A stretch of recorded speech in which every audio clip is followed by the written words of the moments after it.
Soluto Presto! Tok sa kusina!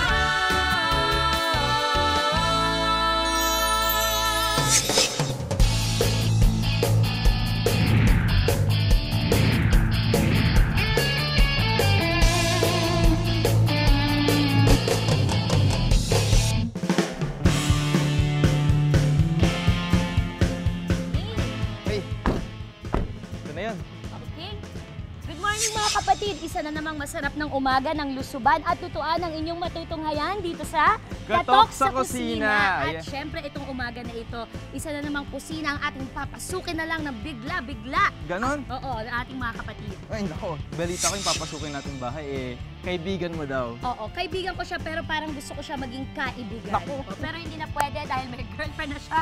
At gusto ko na too late, pero alam mo may lamang pa sa kanya. Ano? Kahit ito, guwapo at macho, na-insecure ka ba? Macho din naman ako Sige na, macho ka na rin, chef. May edge ka naman sa kanya, marunong ka magluto. Nagawa kong weights ko lagi, Yung carnation. At ngayong umaga nito, tatanggalin natin yung edge mo, ile-level natin ang playing field dahil tuturuan natin siya ng masarap na recipe. Siyempre, gamit ang ating pampasarap, ang carnation. So, lusubin na natin siya. Tara! Halika na! Boys, let's go!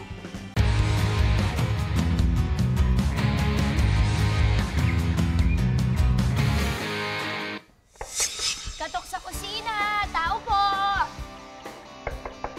Sweetheart! Hello! Sweetheart! Ay, ganda ng boses. Siguro maganda rin tong lalaki. Ayun! Hi, John! Hi!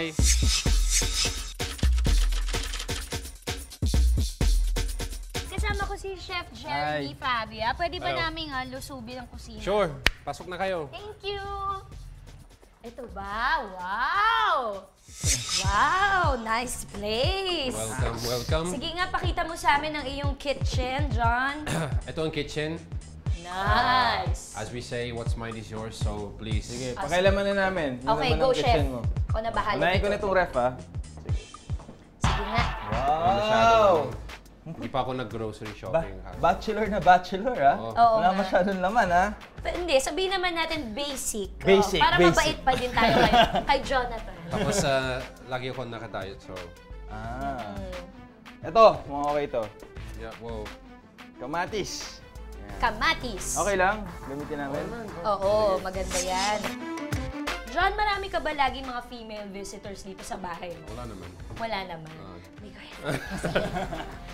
Wala naman. Pero marunong ka naman magluto, kahit pa Wala naman. paano. Yep. Pero wala... I don't spend much time sa bahay. Oo, so- pero after this, I hope magkaroon ka ng bagong calling. Kasi iba pa rin ang gwapong lalaki na marunong magluto. That's the ultimate aphrodisiac. So, isip tayo ng something na pwede mo iluto sa guest Sure. mo. Okay? Ito, itlog. Gamitin natin. Ito, basil. Basil. Parang breakfast yung naiisip ko eh. May idea ka na. Oo, parang nararamdaman ko na. Omelette?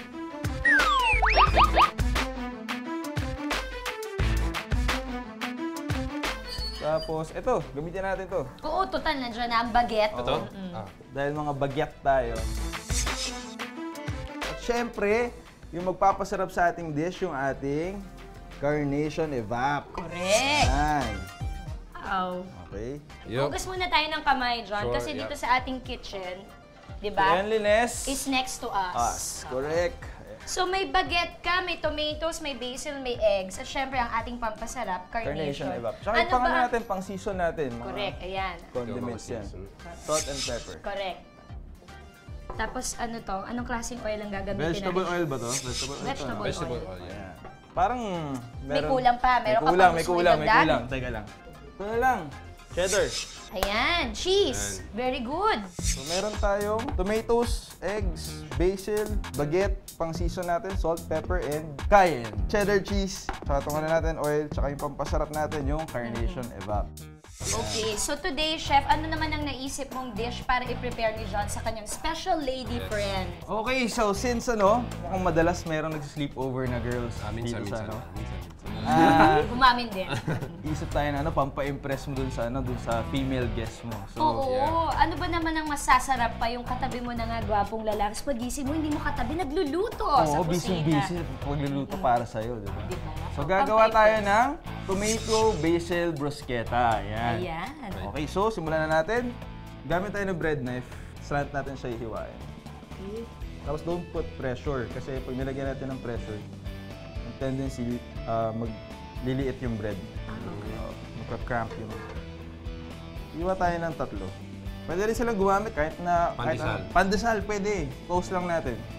Para habang tino-toast natin yan, hiwain na natin yung mga ibang ingredients. So kahit anong hard na bread, pwede pandesal, pwede wheat, kahit anong gusto nila. Pwede. So next, hiwain natin yung tomatoes natin. Tanggalin na natin yung buto. Kaya tanggal natin yung seeds kasi ayaw natin siya maging parang tomato soup. Magtutubig kasi siya yung tendency. So anong health benefits ang makukuha sa recipe na to, Chef? Well, ang tomatoes kasi, very rich in lycopene. Saka antioxidant. Yan. So perfect na perfect. Ang lycopene, good for the heart. So, Tama-tama para for sa you. sa heart ng lady guest mo, di ba? Kung nagluluto ka, John, ano mga kadalasang piniprepare mo pag ikaw lang? Actually, having a healthy lifestyle, kailangan may health food. So, gusto ko yung eggs, tapos hiwala yung yellow. So, puro egg white. So, lagi akong ginagawa yung omelette. Ganun. Since di kami masyado sa yolk, bawasan natin. Yung isa. Okay lang. Okay lang sa'yo? Yeah. O, sige. Crack na tayo ng eggs. Ayan.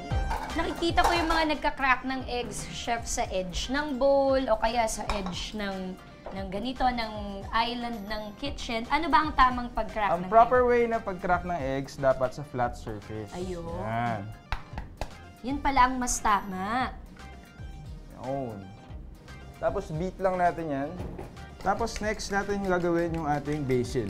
Gagawin natin sa basil natin, kukunin lang natin yung mga dahon. Ayan. Tapos, ipapatong lang natin, one after the other. Ayan. Overlapping lang. Ayan. Mabango? Diba? Very aromatic, no? Tsaka very prominent talaga ang tomato and basil pagdating sa Italian cuisine. Correct. Tapos, chop natin siya ng chiffonade. Okay. Ang chiffonade natin, ibig sabihin, galing siya sa salitang chiffon. Meaning, rag-like structure. So, gagawa tayo ng parang rag. Ayan. Parang confetti lang din, no? Yes. Parang ganon. Okay, so gigisahin na natin lahat, no? Okay. Ganun lang kadali. Ayan. Oops, sorry. Kailangan mo ng, Spatula. spatula. Iniinit natin yung kamatis para lumabas yung lycopene na good for the heart. Na I'm sure yung recipe na to, good for your lady guest. Okay. Di ba? Ayan. Season lang natin, pepper and salt. Ayan. No, notice mo kung gaano kalayo nilalagay ni Chef yung seasoning. Bakit nga ba, Chef? Kasi mas mataas mo i-season, mas malaki yung surface area. So, mas even yung pagka-season mo dun sa niluluto. Pantay na pantay. Kasi minsan pag kumain tayo, pag tumikim tayo, minsan may sobrang alat, may sobrang walang lasa, di ba? Okay. Ayan. Hindi even ang pagkakaseason. Hindi even. Tapos, haluan natin yung egg natin ng pampasarap natin, of course, yung ating carnation evap. Ayan, makes everyday dishes special with using carnation. Yan. Okay. So, magiging creamier yung ating dish, yung Correct. ating egg. And Carnation Evap is available in sari-sari stores, palengke, at kung saan mga grocery. Actually, kahit saan. Kasi it's been trusted by moms for years and years. Kaya gamitin niyo ang Carnation. So, next, lagyan na natin yung basil natin. Pag nag-wilt na ang ating tomatoes. Wow! Ayan.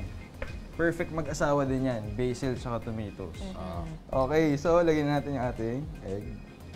Ayan. Ayun. Tapos haluin mo lang siya. Ayan, para Sige, matuto. John, go. Haluin mo lang. Tapos hanggang sa medyo mamuo siya. Pero ayaw natin siya mamuo yung sobrang parang antigas na. Gusto natin yung medyo runny pa din. Ayan. Tapos mag-grate lang tayo ng cheese. Okay. Babaw. Kahit anong cheese pwedeng gamitin. Pwede. Kahit parmesan, pwede din. Pero for this, cheddar ang gagamitin. Cheddar, yes. I-plate na natin siya. Ganun lang kadali. Done. Oo nga. Perfect na perfect, di ba? Pwede Plating magawa sa- already? Yeah. Oh, Bilis. it's my second favorite part of cooking next to eating. Kamusta yung bread natin? Okay Toasted naman, na ba? tapos na. Oh, sige. Kuha tayo ng ano. Wow. There you go. Okay, so, tatop lang natin over.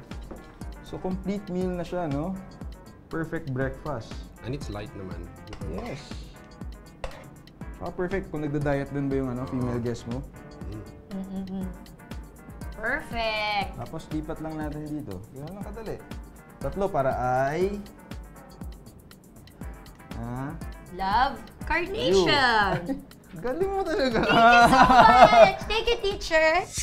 Ayan. So, sana may natutunan ka. Meron ka mag-prepare na ano, recipe for your ano, female guest. Yes. Ayan, at You know. pwede mo itong i-serve na may tray na pwede mo ilagay sa bed. Yan. At talagang may flower pa. Oh. You make some girl happy. Okay, let's do this. O, tagi-tagi siya tayo. Okay. Oh. Sige.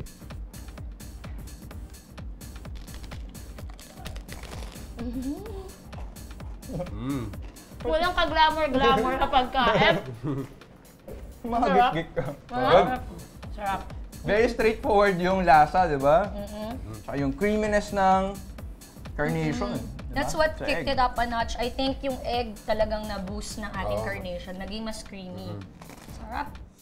Maraming salamat, John, for having us in your You're welcome. home and for letting us invade your kitchen and your ref. At sana merong naitulong sa iyo ito para sa mga I'm female sure. guests. Thank you. Sana natutunan mo yung tomato, basil, and egg bruschetta natin. Yan, na pwede mo prepare for your female guest. At syempre pa made special with Carnation. If you're Yes. interested to get a copy of this recipe, just go to www.cookathome.com.ph. Thank you ulit sa iyo, John. Thank you for having us. Ayan, ako po si Tuesday Vargas at nagpapaalala sa inyong lahat na kapag kami ay kumatok, Hayaan niyo kayong pumasok. eto po ang Katok sa Kusina. Luso, luto, presto! Tok, tok, tok, katok sa kusina. Tok, tok, tok, masarap kaming kasama.